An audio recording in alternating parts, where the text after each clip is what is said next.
entonces, como decía recién, se supone que estamos pasando, aunque no pasamos del todo, de la identidad esencial, digamos, esa identidad donde nos construimos como ese nosotros que supuestamente somos así en la realidad, digamos, la identidad nacional sería como el ejemplo prototípico, paradigmático de ello, digamos, una identidad transparente, desproblematizada, desconflictivizada, a una identidad que deberíamos empezar a pensar cada vez más en función de esta temática como producción inacabada, digamos, ¿no? Es decir, como pensando en qué nos tornamos nosotros o en qué nos vamos a convertir nosotros, ¿no? O sea, cómo nos vamos a proyectar y cómo vamos a tener en cuenta las continuidades, pero también las discontinuidades, digamos, ¿no? En aquella versión del patrimonio y la identidad, solo se tienen en cuenta las continuidades a lo largo del tiempo, sin quiebres, sin fisuras, digamos. Y en esta deberíamos tener en cuenta, digamos, las discontinuidades, digamos, ¿no? Es decir, aquellos momentos. El año pasado en un seminario sobre patrimonio cultural, el grupo de patrimonio inmaterial de Colombia era, no sé si ha cambiado, pero la directora era una socióloga y el resto eran antropólogos. Y había un antropólogo que era muy irónico en su exposición, y él puso un ejemplo, decía, bueno, a ver, yo voy hoy a no sé qué localidad de Colombia, ¿no? Les digo, vamos a valorizar la fiesta de Corpus Christi.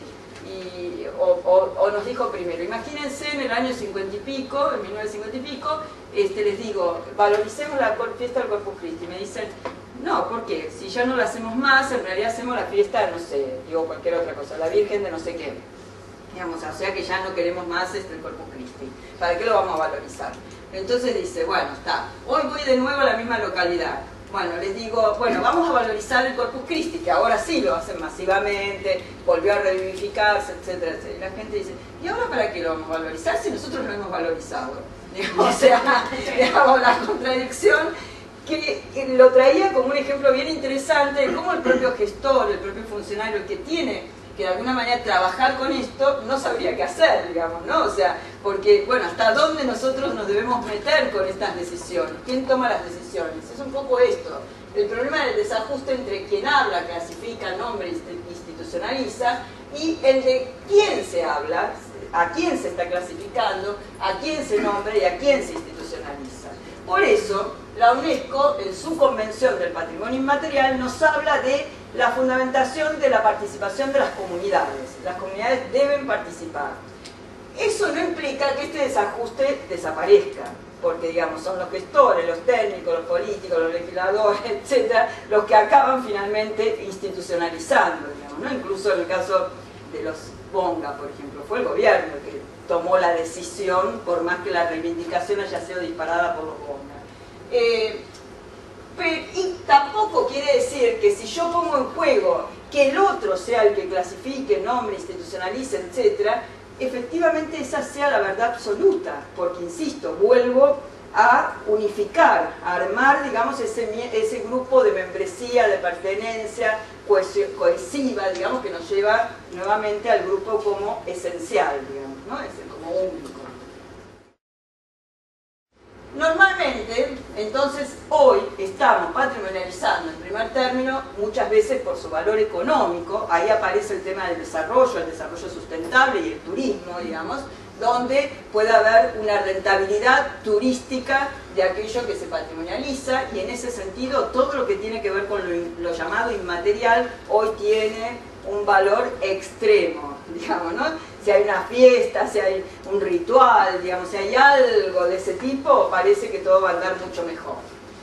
O por el sentido de pertenencia que nos da, ha sido obviamente, y es todavía lo que atraviesa la noción de patrimonio, y tiene que ver con esto de la identidad, o por el sentido político ideológico que nos posiciona social, cultural y políticamente. Claro que esto es lo que no se dice, esto está implícito, pero no se dice.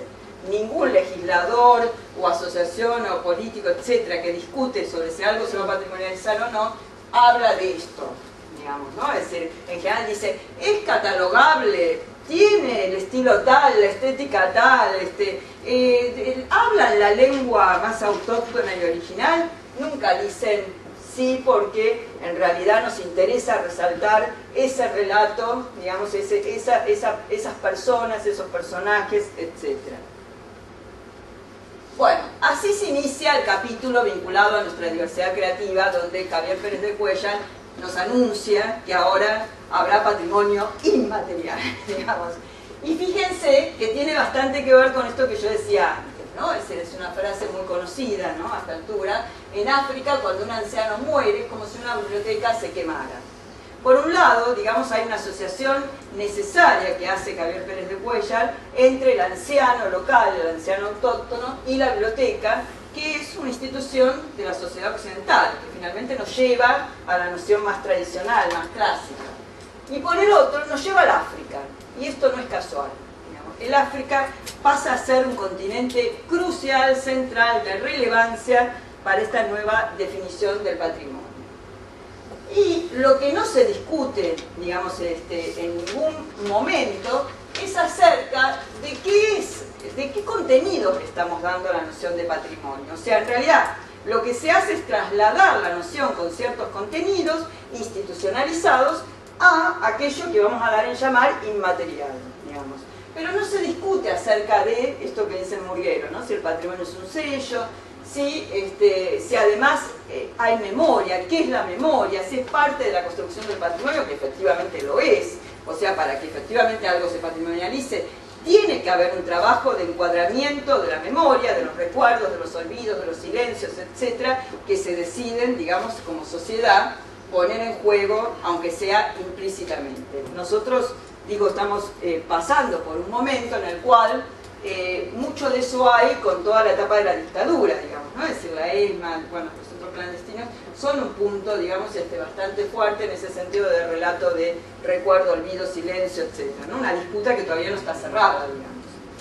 Bueno, y una característica crucial, central, que se otorga a esta nueva forma de patrimonializar es justamente apuntar a aquellas poblaciones que aún están vivas, digamos, que aún están vivas en zonas remotas, recónditas, lejanas, distintas, exóticas, etc. Aquí hay una frase de Hanners, ese antropólogo que yo mencioné, que dice: ¿qué diferencia hay entre una cultura que se mantiene viva y otra que solo se conservan los archivos, textos, grabaciones o cualquier otro soporte? En realidad ninguna, porque lo que haríamos todos nosotros como gestores al momento de trabajar en esto es eso, es llevar la cultura supuestamente viva a una clasificación, a una forma de registrar y de clasificar que nos llevará a los archivos, textos, a cualquier otro soporte, digamos, donde ya los sujetos se van a desvincular. O sea, de algún modo voy a descontextualizar los saberes, los conocimientos, las prácticas de la sociedad, digamos, que realiza, digamos, esos saberes, esas prácticas. Entonces, digamos, esa cultura viva debe ser de algún modo domesticada, ordenada, higienizada, moralizada, digamos, ¿no? O sea, clasificada.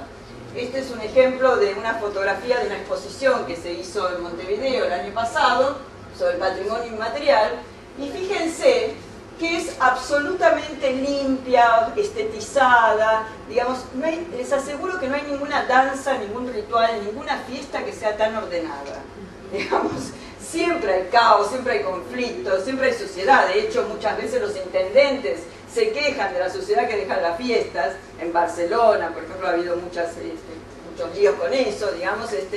Pero sin embargo, a la hora de mostrarlo, digamos, de exhibirlo, ¿cómo se debe exhibir? Se debe exhibir de esta manera, ordenadamente y estetizadamente, limpiado, digamos, ¿no? Limpito, digamos, tiene que ser puro, prístino, como el parque natural, igual, digamos, o sea, la lógica se traslada, así como el monumento debe estar intocable, limpio de grafitis, de cualquier cosa, también la comunidad debe bailar, debe festejar ordenadamente, ¿no? Es el carnaval, por ejemplo, que es el desorden total, no entra en esta lógica, no entra en esta lógica. Por eso, de algún modo, la patrimonialización debe jugar en esto, debe jugar en este trabajo.